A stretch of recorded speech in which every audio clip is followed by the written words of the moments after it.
Biko na Your Excellency, sir, the Executive Governor of Anambra State, in the person of Professor Charles Soludo, who will first can do sir. It's na open an investigation. Emergency investigation. Open an investigation that we go to where they have an day or keep it. Nya a charge you to court.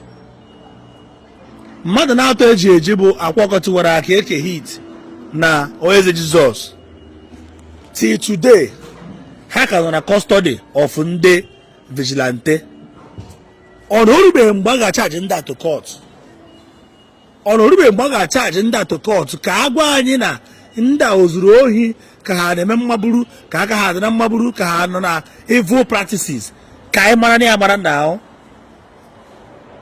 Because he gets into us na mmadụ mere ife ọjọọ without a pinpoint ife ọjọọ onye ahụ mere. Ka ife aghara dịkwa ka ihe kesi Nnamdi Kanu nọ na Abuja since over 3 years to 4 years still no trial. Si je trial ya Akwa Okuko eke hit and co ka ama na ha mere ife ọjọọ because he ji executive order wee jide nda for over a month getting to 2 months.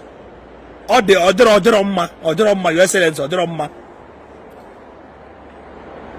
kemgbe eji wee buru si na abịa akpọrọ ha mee ha for questioning. Since that time ha ka nọ na ogige ndị security. Your Excellency charge ya Akwa Okuko to court, charge him to court ka o jesara ọnụ ya. Ọ bụ na emego investigation mechaa ọ bụ na nwere ife nwetara aka na young man si hapụ na ka ọ raba now. Today, enwere ndị na-eme arrange miracle everywhere. Ha gara aga na Anambra State. The other time ka baba mee crusade na Anambra State. Emesa crusade over 500 clutches. Ewe ni enu no ndị ngwọrọ gara ije. Your Excellency, you and I mana onwere single miracle ọbụla mere na Anambra State. Crusade emere onwere single miracle o mere ni. Because of a single miracle mere onye emejara crusade kaba onye Ekwulọbịa ya banye testimony maọbụ onye Nnewi maọbụ onye Mkpọ maọbụ onye Agụukwu ga-abịanye testimony. Ọ bụrụ onye Kalaba ga-abịanye testimony. Ọ bụrụ onye Kogi ya eme testimony. Ọ bụrụ onye Zamfara ya eme testimony. Emere crusade na Zamfara ka emere crusade na Kalaba. Ọ gwara Anambra ka emere crusade. Achinye clutches abụrụ new brand new clutches with one color. And you, Your Excellency, you attended such program. Being a professor, you know that such miracle does not happen in Anambra State. Because if such a miracle happens in Anambra State, Boromi Hospital, we would have go there and bring out some sick people at Boromi Hospital. Nye pastor say ya go.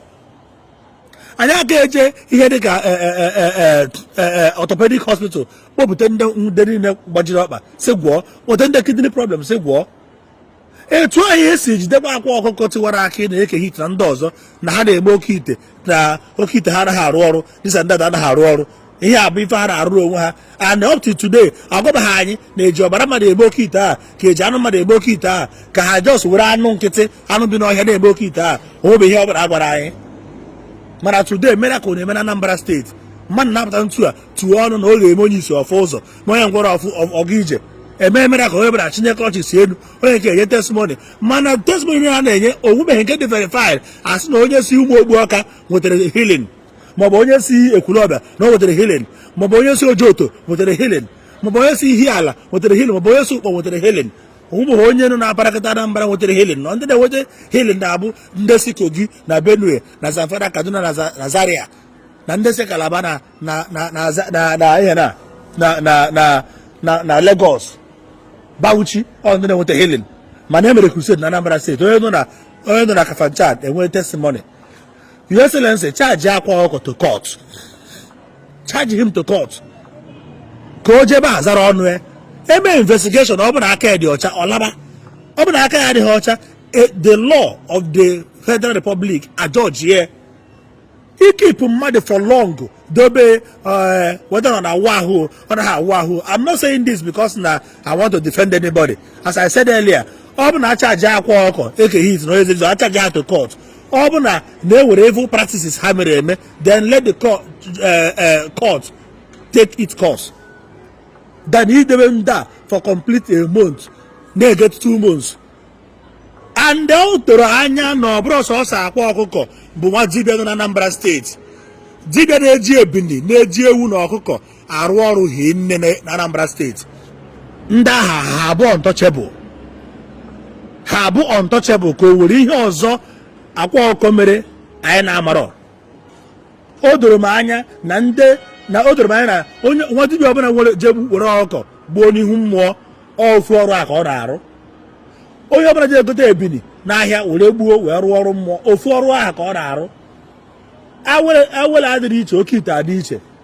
Oke ite nwere ike abaya oke ite ọsa na somehow some funny na ntị, mana onye ọzọ aba nke awele no for progress. They are all the same thing. One ndị bụ untouchable. See today, ọ ka gwara ndị na-agbaji guard na Anambra steeti bụkwa one native doctor. O gwara ndị si na ha na-agwọ ndị ara, somebody like man pass man na Oraifite si na ọ na-agwọ ndị ara.